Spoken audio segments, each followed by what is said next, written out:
Try to explain what you're feeling right now using words. Not vibes, not emojis, actual words. Already uncomfortable? Good. That discomfort? You just bumped into Ludwig Wittgenstein.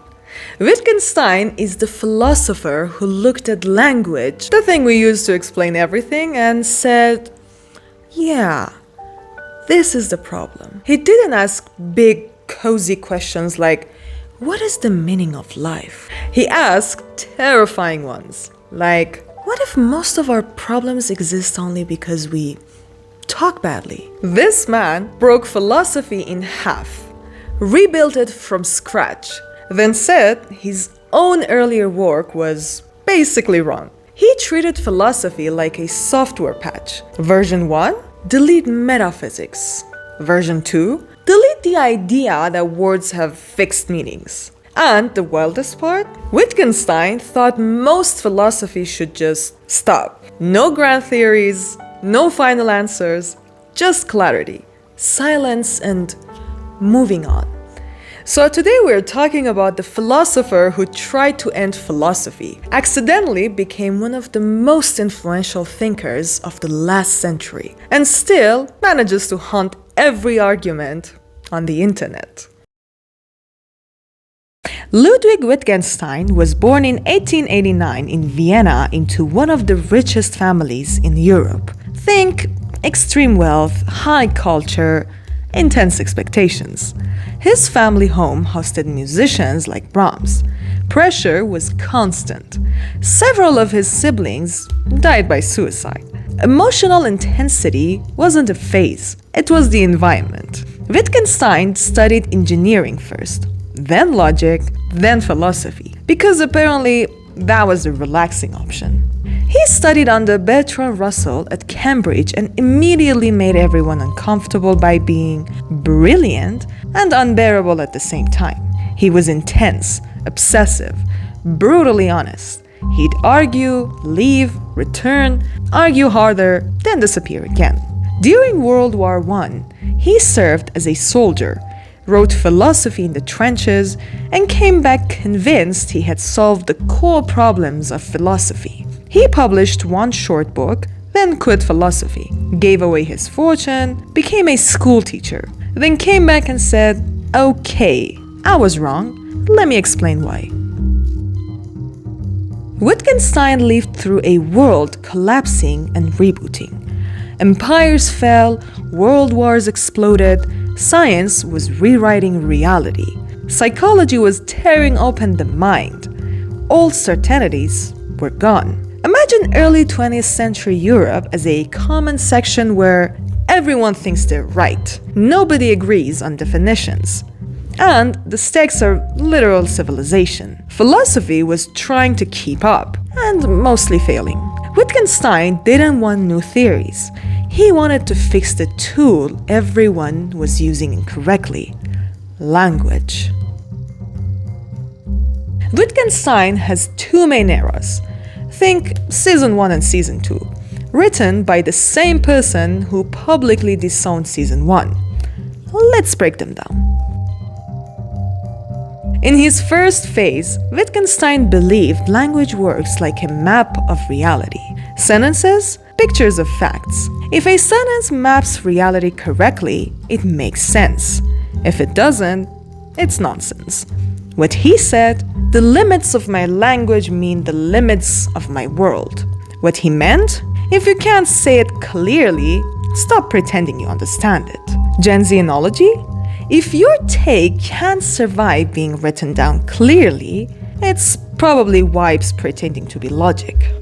According to early Wittgenstein, science equals valid, logic equals valid, ethics, metaphysics, religion equals unsayable. Not false, just not something language can handle. And his most famous mic drop line, whereof one cannot speak, thereof one must be silent. Philosophy Twitter has been mad ever since. Later, Wittgenstein looked back and said, yeah, that was too clean. Real language is messier. New idea. Words don't have fixed meanings.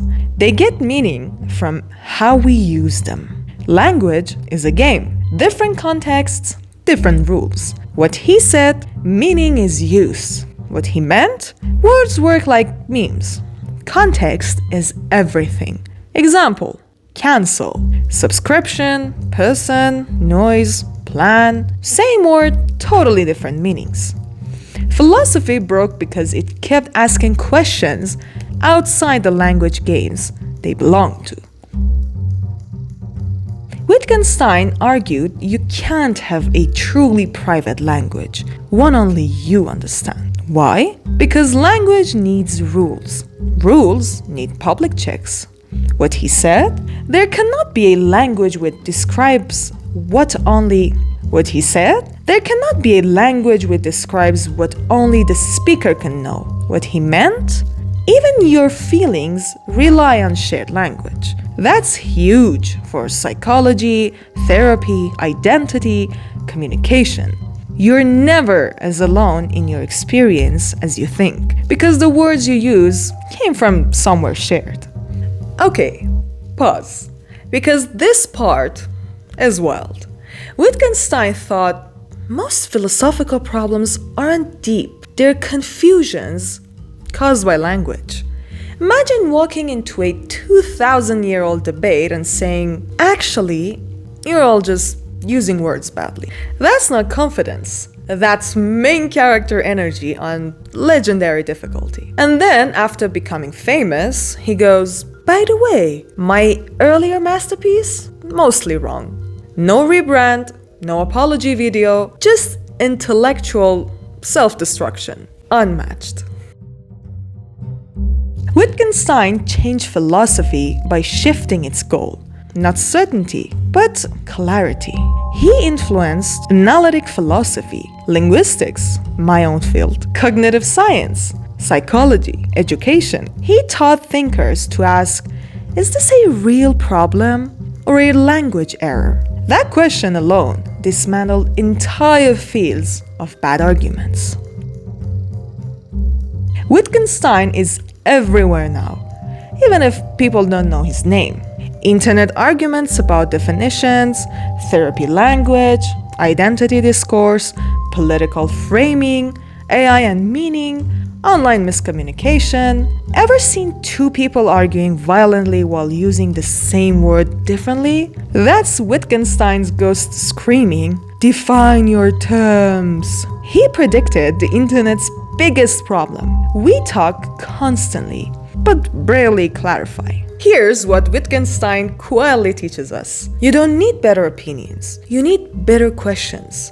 A lot of stress, conflict, and confusion comes from treating words like they have one fixed meaning, when they don't. Wittgenstein reminds us that clarity isn't cold or boring. It's compassionate. Because understanding how someone uses words is often the first step toward understanding them. Here's the challenge. Wittgenstein leaves us with, before asking whether something's true, ask whether it even makes sense to ask. Because some problems don't need answers. All they need are better words.